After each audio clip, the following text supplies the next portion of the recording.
जय श्री कृष्णा। कैसे हैं आप लोग? फ्रेंड्स, आज की चर्चा जो महत्वपूर्ण होने जा रही है, आज हम चर्चा करने जा रहे हैं एक ऐसे ग्रह की जिसका बहुत बड़ा परिवर्तन इस दौरान होने जा रहा है। जैसे कि हम सभी लोग जानते हैं, राहु जो हैं परम स्वांगकारी, षड्यंत्रकारी, मायाकारी, तिलिस्मकारी, प्रचंडकारी है। लेकिन इनके स्वभाव सिर्फ यही नहीं है, ये तो राहु के अस्त्र हैं। जैसे कहते हैं ना, ब्रह्मास्त्र और जो भी अस्त्र होते हैं। लेकिन राहु स्वयं, देखिए, राहु के अंदर बहुत अच्छाइयाँ भी हैं। क्योंकि राहु एकदम से रोडपति को करोड़पति बनाने की जितनी तीव्रता से क्षमता रखते हैं, उतना अन्य कोई ग्रह नहीं कर सकता। राहु के पास 3 दृष्टियाँ भी हैं।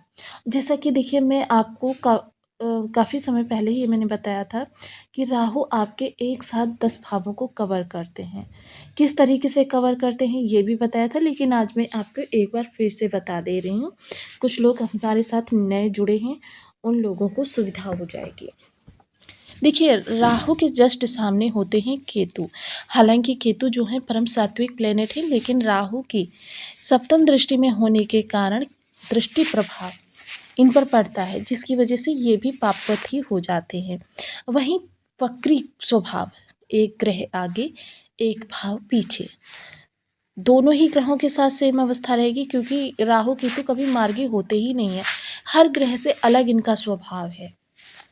अब ये 6 भाव हो गए। अब राहु की पंचम दृष्टि, राहु की नवम दृष्टि, केतु की पंचम दृष्टि, केतु की नवम दृष्टि। अब मात्र आपके वृषभ और वृश्चिक 2 भाव रिक्त है। तो आप देख सकते हैं कि ये 10 भावों को कवर करते हैं। अब राहु देखिए, अगर ब्रह्मांड में देखा जाए तो राहु पिंड रूप में नहीं विद्यमान है। हर ग्रह आपको पिंड रूप में मिल जाएगा, लेकिन राहु और केतु पिंड रूप में नहीं है। राहु जो है वायु रूप में है, और वायु किसी भी आकार को ग्रहण कर सकती है, कभी भी अदृश्य हो सकती है। तो यह स्वभाव राहु का रहता है। अब जो परिवर्तन मैं आपको बताने जा रही हूँ, वह परिवर्तन हो रहा है सूर्यदेव महाराज का।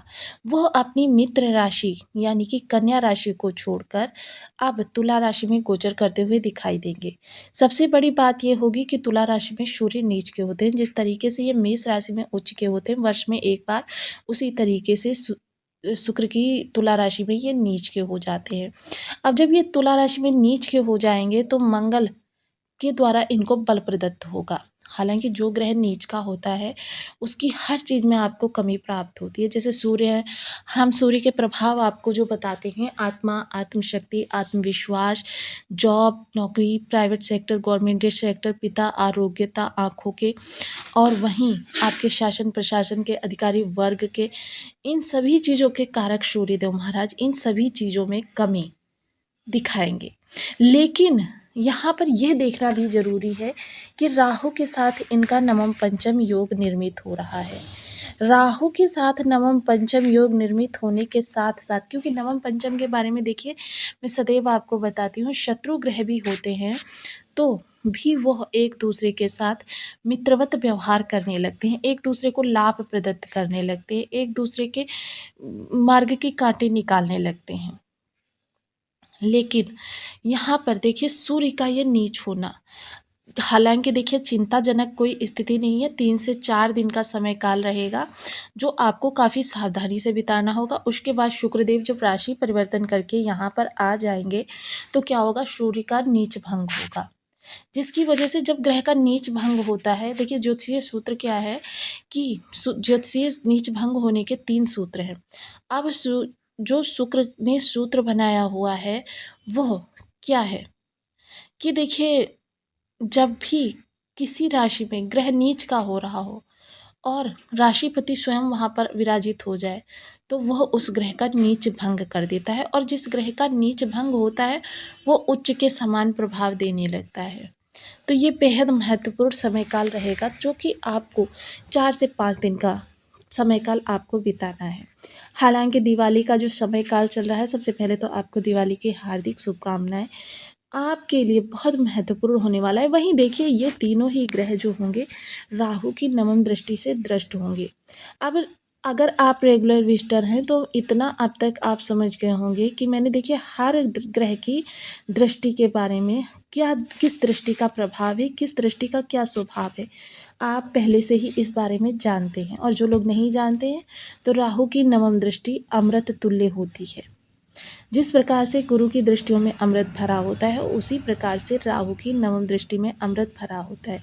ये 3 से 4 दिन जो ये सूर्य की नकारात्मकता फैलेगी, माता के स्वास्थ्य में कमी या परिवार में किसी प्रकार का कलह का उत्पीड़न या फिर पिता के साथ अनबन, अधिकारी व पक्ष के साथ किसी भी प्रकार का मतभेद या सहयोगियों के साथ किसी प्रकार की आपकी नोक-झोंक, ये सारी स्थितियाँ जो उत्पन्न करेंगे, ये सूर्य उत्पन्न करेंगे। राहु ने तो अपना वृद्धि कारक सकारात्मक रूप प्रभाव यहाँ पर प्रदान कर दिया, लेकिन ये 3 से 4 दिन जो आपका समय काल रहेगा, यह सूर्य के प्रभाव से निकलेगा। हालांकि जिस समय सूर्य इस भाव में गोचर करेंगे तब वो नक्षत्र परिवर्तन भी करेंगे।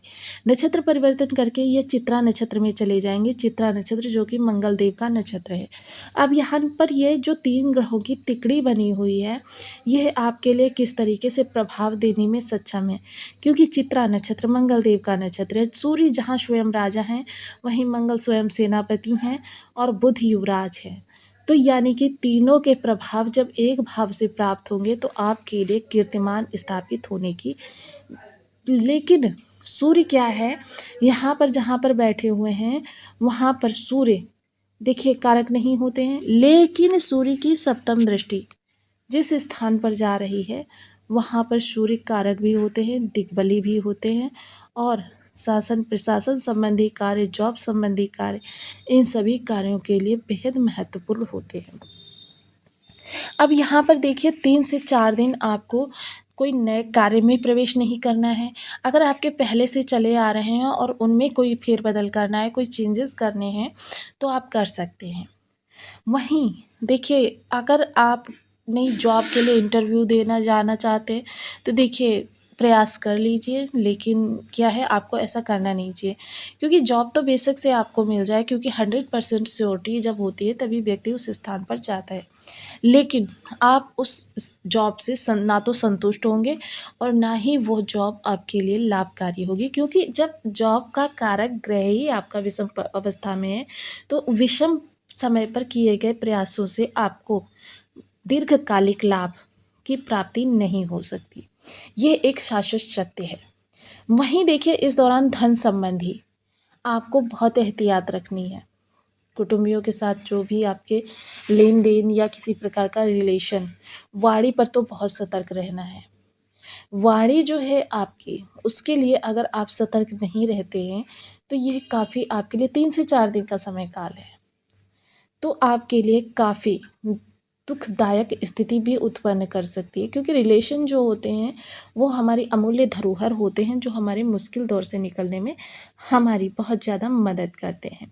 तो यह समय काल आपके लिए देखिए, आशा तो यही करते हैं कि आपके लिए बहुत अच्छा हो, आपको बहुत अच्छे प्रभाव देकर जाए, आपको ये समय यादगार बना कर जाए।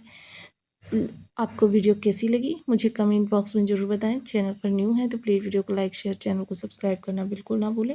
मिलती हूँ नेक्स्ट वीडियो में, तब तक के लिए नमस्कार। अपना ध्यान रखें, स्वस्थ रहें, मस्त रहें।